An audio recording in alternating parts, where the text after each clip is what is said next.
So winning in the new normal, I'm going to start with a short story. So 2 years ago, I did a presentation at a conference in Helsinki in Finland. And after the conference, there was a dinner, and I happened to sit next to 3 employees from Nokia at the dinner. And 30 minutes into the conversation, I realized that every single one of those Nokia employees, they have an iPhone in their pocket. Okay? So I thought that was really interesting. I mean, owning an iPhone and working in Nokia must be the equivalent of being a priest and coming into church on a Sunday with a copy of the book, The God Delusions. That's an unforgivable sin. So over the dinner, these 3 employees in Nokia, they told me that whole story about what happened with this great company.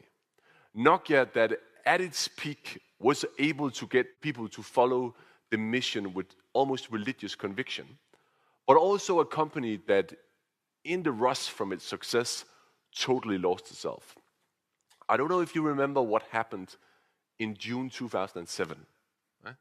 In June 2007, the first iPhone was launched. And when a competitor launched a new product, it was kind of usual procedure that the engineers in Nokia would check out the product to see, should we be concerned with this, what's inside. And they did that with the iPhone as well. Right afterwards, the CEO did this famous presentation in which he said, from a competition standpoint, iPhone is nothing but a niche product. So he says former CEO, as you can say. Okay. So, I mean, I remember I sat on the plane back from Helsinki that night, and I couldn't let go of this story because, I mean, how could the same people that made this company so successful be exactly the same people that made, the company a huge failure? And while we talk so much about how to get success, maybe we don't talk enough about the challenges that comes with success. How do you actually sustain success? Because iPhone totally changed the game for Nokia. And I know from speaking to some of you guys that your game is also changing. So more competition, more constraints. So what does that really mean for how you sustain success? And with all my respect, I know you're the biggest in your industry, big market share, the biggest ship on the sea. But Nokia was too, and Titanic was also the biggest ship on the sea. So how do you sustain success? How do you keep winning? That's going to be the topic for my talk today. Let me just speak a little bit about complacency and relate that back to Nokia. I'm just going to do a short test here, just to test the level of complacency in the room. I want you to grab your pen. Please grab your pen. I want you to take the pen in your dominant hand. Take your pen in your dominant hand, and then I want you to take the pen and draw a capital E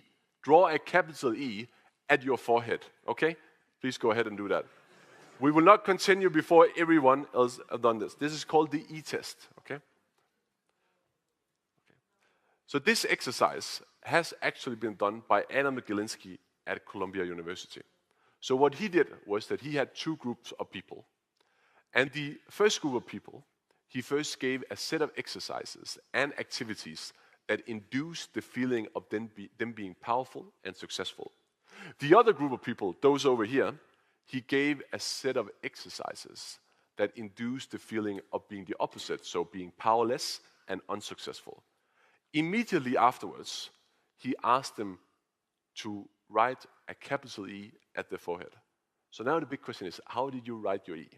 So how many of you in this room wrote your E like Adam Gilinski here? Okay?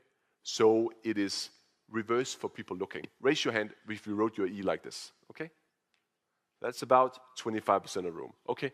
How many of you wrote the E opposite of Adam? Okay? Raise your hand. Okay. Good.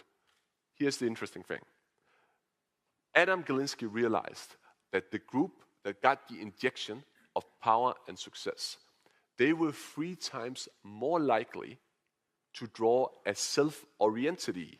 Okay? So it was reversed for the people looking. So the point being that the more successful, the more powerful you become, the less likely you are to attune yourself to other people's perspective. That's exactly what happened in very complacent companies. I mean, that's what happened in Nokia.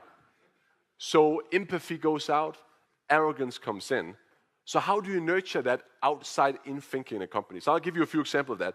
One company I've spent a lot of time with is Lego, and this is the CEO of Lego, Jørgen V. Knudstorp.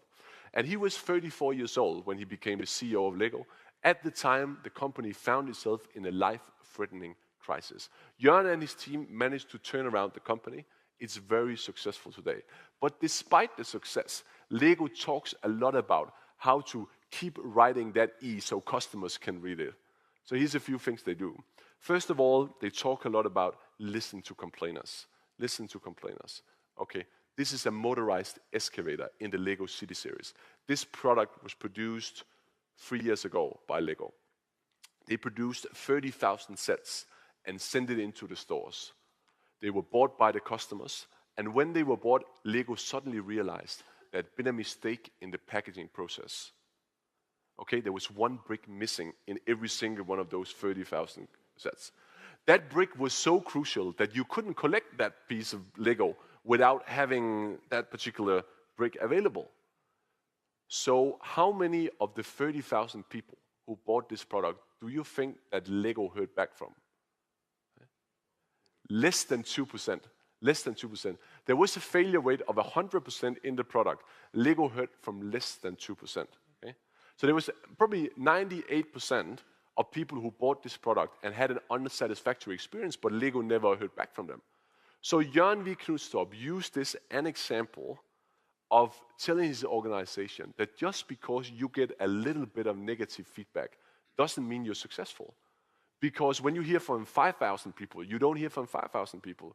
You hear from 1 million people. Yeah? So that's one thing they do. Another thing they do is that the more successful Lego has become, the further away from themselves they have pushed the goalpost. So no one in Lego today is being measured on how much they sell. No one. No one being compensated on that. They're only being measured on how much their customers sell of Lego products. Yeah? Because Lego doesn't become long-term successful by selling a lot of products to Walmart. Lego becomes long-term successful if Walmart sells a lot of Lego products to their customers. So they want to be in the same boat as the customers all the time to keep listening by moving that goalpost further away from themselves.